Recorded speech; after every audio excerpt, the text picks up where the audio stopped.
Hi guys, hello, welcome back to one more vlog. జనరల్గా వరలక్ష్మి వ్రతం preparation, పూజా విధానం ఇవన్నీ కూడా అందరూ పోస్ట్ చేస్తారు. అలాగే నేను పోస్ట్ చేశాను. బట్ పూజ తర్వాత ఇంట్లో పూజ కన్నా ముందు ఉన్న పని కన్నా డబుల్ వర్క్ ఉంటుందన్నమాట. సో అంత వర్క్ చేయాలంటే ఒక స్ట్రాంగ్ కాఫీ పడాల్సిందే. ఇంకా కాఫీ తాగేసి ఇల్లు క్లీన్ చేయడం మొదలుపెట్టాము. ఇంట్లో అన్ని ప్రసాదాలు అవన్నీ వండుతాం కదా, ఎన్ని యుటెన్సిల్స్ క్లీన్ చేయాలో, కిచెన్లో ఎన్ని క్లీన్ చేయాలి, ఇంకా పూలు పళ్ళు ఎక్కడ పడితే అక్కడ ఇష్టం వచ్చినట్టు, ఇంకా పాప ఉంది కదా ఇష్టం వచ్చినట్టు వేసేసింది.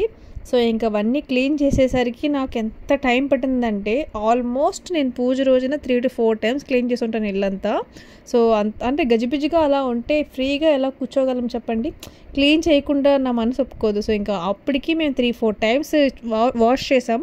అయినా సరే ఇంకా చాలా అంట్లు వచ్చేసాయి. ఎన్నిసార్లు తోమైనా ఆ రోజు నాకైతే లెక్కలేదనమాట. ప్రసాదం వండడానికి అని చెప్పి చాలా తీసేస్తాం కదా. ఇవన్నీ క్లీన్ చేసి ఇంక బట్టలు మార్నింగ్ వేసుకున్నవి మళ్ళీ అవన్నీ ఎలా పడితే వాష్ చేయకూడదు, నీట్గా వాష్ చేసుకుని పెట్టినప్పటికీ నా తల ప్రాణం తోక్కొచ్చింది. ఇంక ఇది కాకుండా నేను యాక్చువల్గా కలసం పెట్టిన రోజునే కలసం తీసేస్తానమాట. సో నాకు ఫస్ట్ నుంచి అలాగే అలవాటు. ఇది థర్డ్ టైం నేను చేసుకోవడం వరలక్ష్మి వ్రతం.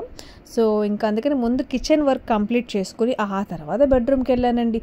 బెడ్రూమ్కి వెళ్ళే ధైర్యం చేయాలనిపించలేదు, ఎందుకంటే ఎక్కడ చూసినా పాప ఇష్టం వచ్చినట్టు అక్షింతలు పూలు అవన్నీ తెంపేసింది అనమాట. సో అందుకని చెప్పి ఫస్ట్ కిచెన్ క్లీన్ చేసుకుని ఇంక బెడ్రూమ్స్ అవి క్లీన్ చేసుకుని మళ్ళీ ఈవినింగ్ దీపం పెట్టి కలసం మూవ్ చేశాను అనమాట. సో నేనైతే పెట్టిన రోజే కలసం తీసేస్తాను. నాకు ఫస్ట్ నుంచి అలాగే జనరల్గా అయితే అందరూ 3 రోజులు ఉంచుతారు, కానీ నాకు అంత ఏమో ఫస్ట్ నుంచి 3 రోజులైతే నాకు అవ్వదేమో అనిపించింది. అందుకని చెప్పి మా అత్తయ్య వాళ్ళు కూడా 1 day ఉంచమన్నారు. ఇంక మమ్మీ కూడా 1 day ఉంచుకో అంటే ఇంకా 1 dayలోనే కలసం కదిపేశాను అనమాట.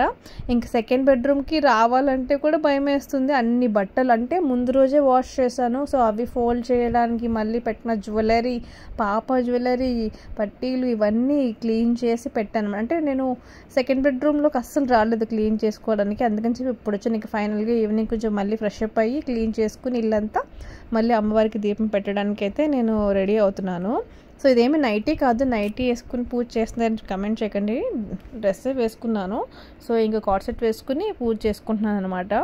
సో ఫైనల్గా అయితే ఇంక పాపని అమ్మకి ఇచ్చేసి మంచిగా దీపం పెట్టి పూజ చేసుకున్నాను. ఎంత వర్క్ చేయండి, ఒక్కసారి ఇంట్లో సాంబ్రాణి పొగ పడిందంటే మొత్తం మన వైబే మారిపోతుంది. అంత పాజిటివిటీ వస్తుంది, అంత బాగుంటుంది.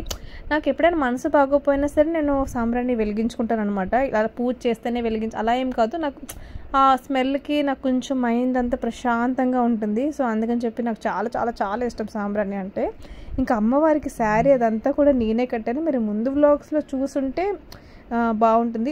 చాలా కష్టపడి, అంటే ఫస్ట్ టైం నేనే కట్టాను. ఎప్పుడు చిన్నగా ఉంటుంది, బట్ ఈసారి అయితే లేదు. ఆ మిస్ట్ ఫీలింగ్ అయితే నాకు వ్లాగ్స్లోనే కాదు, మీరు నాకు చాలా మిస్ట్ ఫీలింగ్ అనిపించింది అక్కడ లేకుండా. బట్ ఎలాగెలాగో అక్కడ డైరెక్షన్స్తో ఇంకా శారీ అయితే డ్రేప్ చేస్తాను అనమాట. సో ఇంత మంచిగా కట్టిన శారీని తీయడానికి నాకు మనసొప్పలేదు. సో అది ఎలా అమ్మవారి శారీ ఎలా డ్రేప్ చేస్తాను అనేది నెక్స్ట్ వీడియోలో పోస్ట్ చేస్తాను. సో అంటే రిమూవ్ చేస్తున్నప్పుడు ఎలా డ్రేప్ చేస్తాను అనేది మీకు పోస్ట్ చేస్తాను. మేబీ నెక్స్ట్ ఇయర్ మీకు ఎవరికైనా యూజ్ అవుద్దాం, ఎందుకంటే యూట్యూబ్లో ప్రాపర్గా లేదు. సో నేను చేద్దాం అనుకుంటున్నాను, కుదిరితే మాత్రం డెఫినెట్గా పోస్ట్ చేస్తాను. అండ్ ఇంకా అంతా అయిపోయాక లేటర్ ఆన్ మా అక్క వాళ్ళు వచ్చారు తాంబూలం తీసుకోవడానికి. సో వాళ్ళకి తాంబూలం ఇచ్చేసి ఇంకా మొత్తం 5గురికి ఇచ్చినట్టు అనమాట తాంబూలం. కూర్చుని ఇంకా కబుర్లు చెప్పుకుంటున్నాం.